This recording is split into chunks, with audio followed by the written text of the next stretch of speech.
The Yellowstone River is the longest undammed river in the lower 48. It flows 692 glorious miles, and when it gets to Billings, it hasn't even reached its halfway point.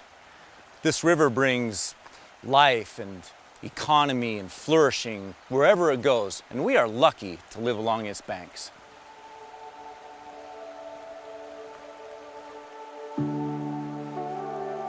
At Harvest Church, we are simply a part of God's river of blessing flowing to the world, and we are the beneficiaries of all that's happened upstream.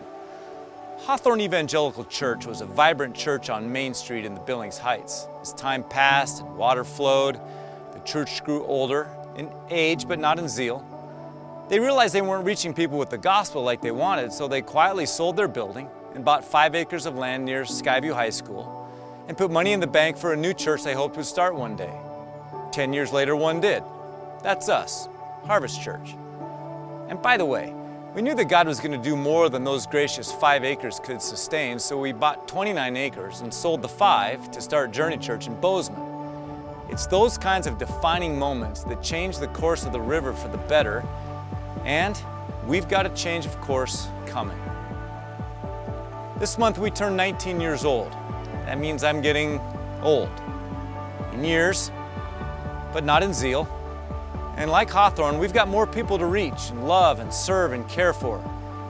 And if it's okay with you, I'd like to not close the doors. Actually, let's open them wide.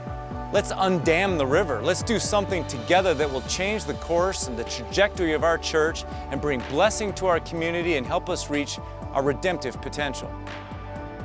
When we started Harvest, we wanted to be a unifying factor in our city. Psalm 133:1 says, "How good and pleasant it is when brothers live together in unity." Now, we've made some progress in the last couple of decades, but in some ways, people are more divided than ever. We can still help bring people together, and God wants us to. We also emphatically set out to serve our community.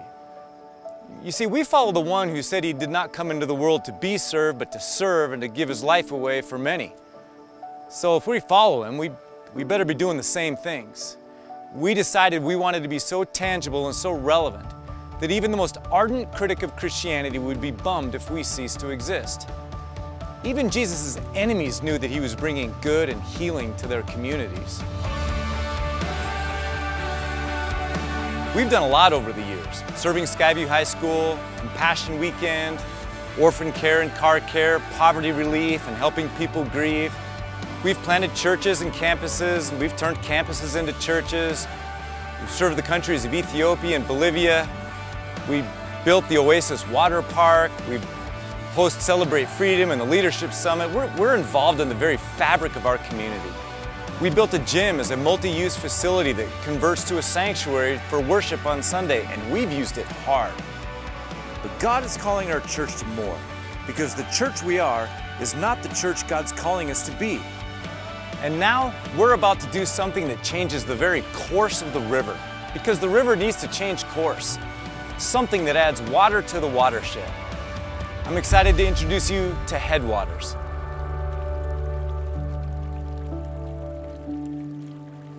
Headwaters is a 2-year initiative designed to increase the depth and current of the river of God's grace and blessing that flows into our region.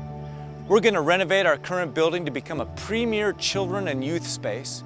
We're going to build a new worship center that will be a state-of-the-art environment for gathering, worship, and learning. And we are going to advance Harvest Ministries and service to the community while also taking the gospel to new places around the world. It's one vision and one fund, and we're going to do it together over the next 2 years.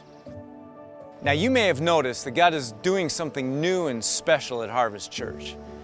Ezekiel 47 describes a river, not the Yellowstone, but a river of God flowing from the sanctuary into a parched and cracked land, bringing fertility and flourishing all the way to the Dead Sea, bringing life and healing. Well, we are at the headwaters of such a river. We are at the headwaters for such a time as this. Now, speaking of time, when I'm with some friends, hiking or climbing, canyoneering or spelunking, anytime we're near geologic features, a towering peak, a rock slide, a narrow canyon, a cramped cave, I like to say with feigned seriousness, now you know, geologic time includes now. It just amuses me. This peak could tumble, this rock could fall, this canyon could close, this cave could collapse.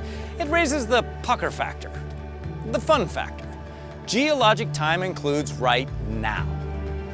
The Yellowstone River has changed its course many times over the centuries. Geologic time includes now.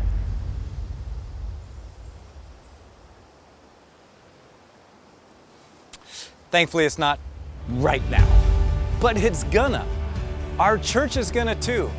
We're gonna change course for the better, and each one of us gets to be a part of it. I so hope you will.